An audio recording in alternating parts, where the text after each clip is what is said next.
چوتھا زور لگ گیا شادیوں پر، 2 سال تیاری ہو رہی، 3 سال تیاری ہو رہی. بھئی تمہاری شادی کی بات تو طے ہو گئی تھی، ابھی تک شادی کیوں نہیں ہوئی؟ کہ جی ابھی تیاری مکمل نہیں ہوئی ہے. تیاری کیا تیاری بھائی ہے؟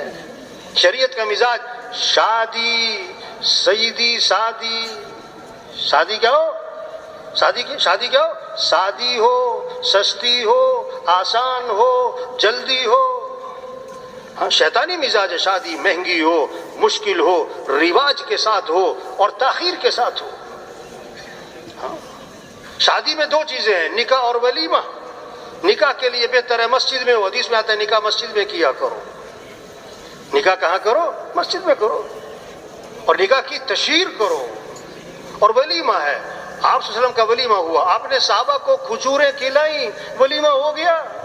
ہاں ایک ولیمہ ہوا، آپ نے سارے مدینہ منورہ کو کھانا کھلایا. یہ مالداروں کو راستہ دیا. اگر زور دکھانا ہے تو کیا ہے؟ ولیمے پہ سب کو بلاؤ. لیکن ایک بات آپ نے فرمائی، بدترین ولیمہ ہے جس میں مالداروں کو بلایا جائے اور غریبوں کو نہ بلایا جائے.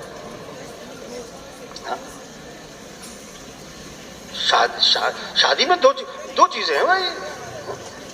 شادی سادی ہو، سستی ہو، آسان ہو، جلدی ہو. اب زور لگ گیا، شادی کے موقع پر ایک فہرست بنا کے بیٹھ جاتے ہیں، یہ بھی کرنا ہے، یہ بھی کرنا ہے، یہ بھی کرنا ہے، یہ بھی کرنا ہے، یہ بھی کرنا ہے. ان سے پوچھو بھائی یہ سب کچھ کیوں کرنا ہے؟ پتہ کیا جواب دیتے ہیں؟ یہ سب کچھ کرنا پڑتا ہے.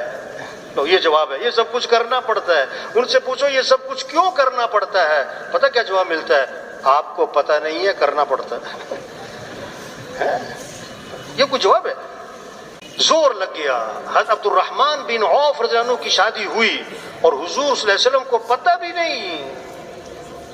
آپ نے ان کے کپڑوں پر ایک خوشبو لگی دیکھی، فرمایا عبد الرحمن یہ تمہارے کپڑوں پہ خوشبو کیسی لگی ہے؟ عرض کہ حضور تزوجت، میں نے شادی کی ہے. ہاں اللہ کے نبی فرمایا ولیمہ کر لینا، چاہے ایک بکری ہو، ولیمہ کر لینا.